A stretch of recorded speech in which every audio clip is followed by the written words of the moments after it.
This video is primarily for parents who want to help their kids feel less stressed out.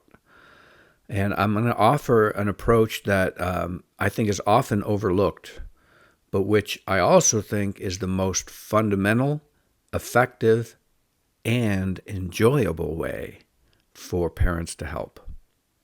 And at the end of this video, I also offer some perspective that I think will be helpful on our educational system in general.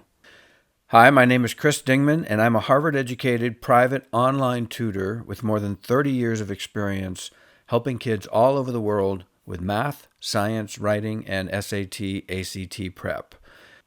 And you can find out more about me and get in touch by going to my website at achievewitheasetutoring.com. This video is designed to be listened to. There is what I hope is a relaxing background image up on the screen, but if you want to take a walk or drive while you're listening, you don't need to be looking at the screen. All right, so let's jump in. Students today are under a lot of stress generally. That's been my experience. This comes in part from just the cultural weather we're all experiencing, anxiety about the well-being of the planet, polarized political climate, and of course the pressure and distraction from social media.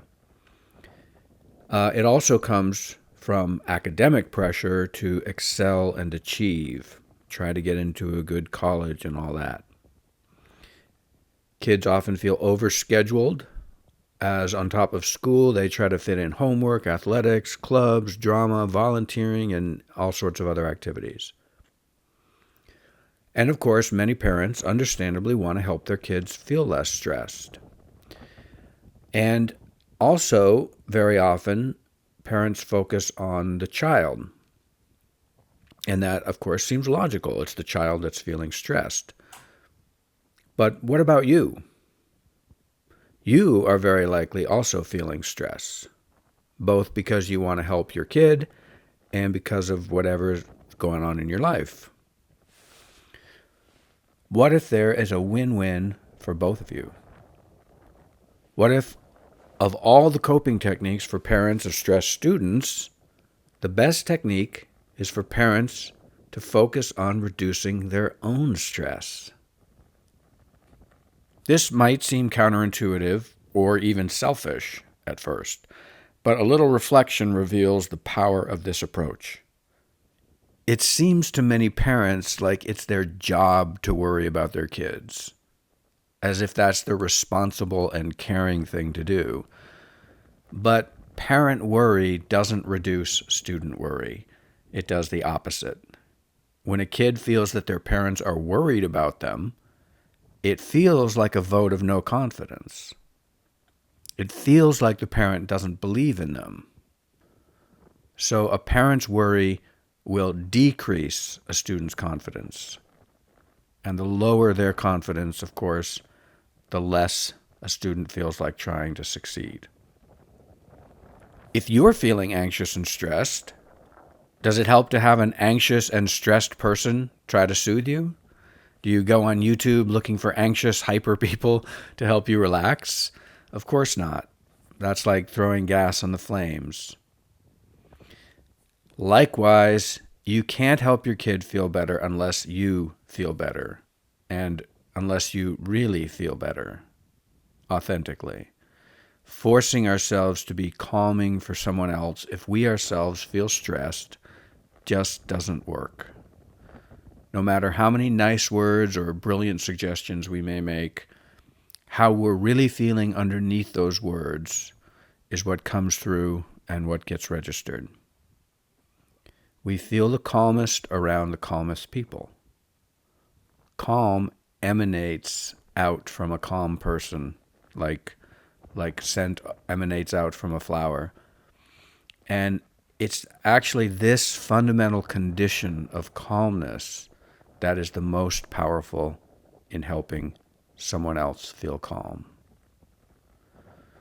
It's also from a condition of calmness that we get the best ideas for helping, and we can then offer the best suggestions.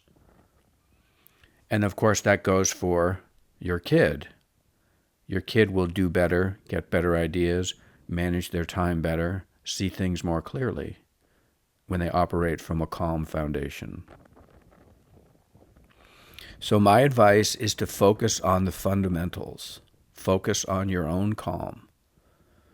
If you're feeling overworked or like there's not enough time to take care of yourself, to exercise, say, or do whatever activities you enjoy, focus on finding ways to give yourself those things.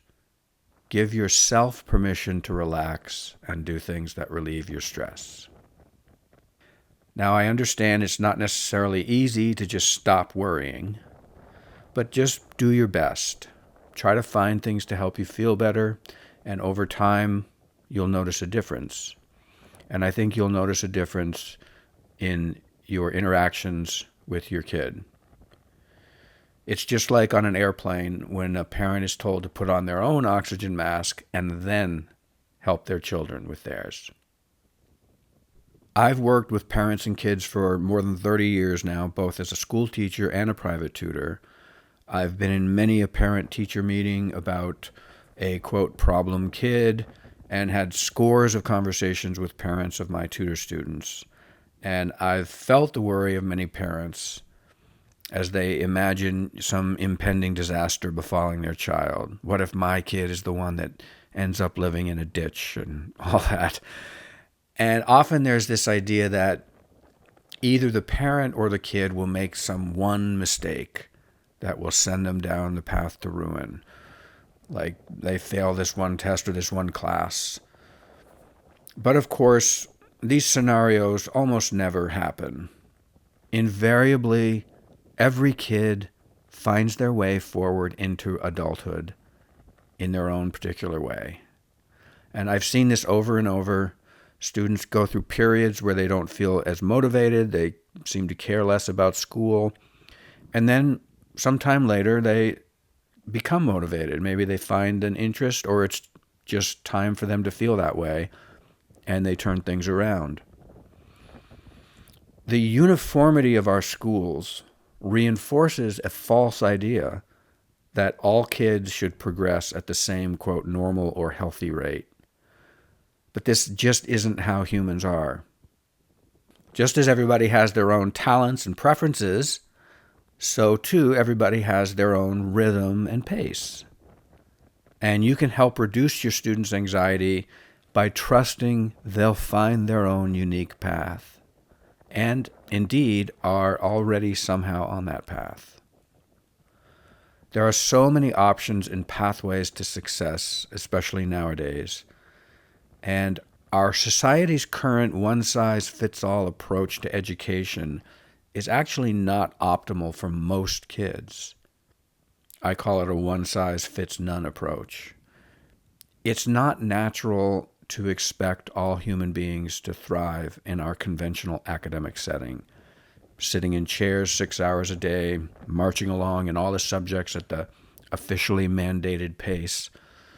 Some teens adapt better than others, or in some classes than in other classes. So keeping this perspective on our educational system can really help both you and your teen. It may seem counterintuitive, but by recognizing the flaws in the system, it actually helps students feel less pressure, like there's something wrong with them, and then they're actually better able to succeed within that system.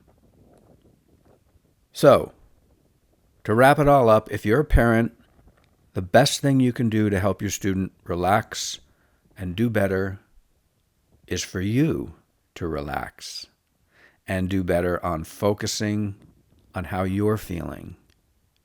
And ultimately, that's going to be the best foundation for both of you. A win-win. Feeling relaxed and focused actually go hand in hand. That's sort of the foundational motto of my practice. When we can laugh, get some perspective, and give ourselves a break, we actually do our best work and we live our best life. Feel free to reach out if you have any tutoring needs. I tutor math from basic math all the way up through calculus. I tutor chemistry, physics, biology, and writing, and also I specialize in SAT and ACT prep.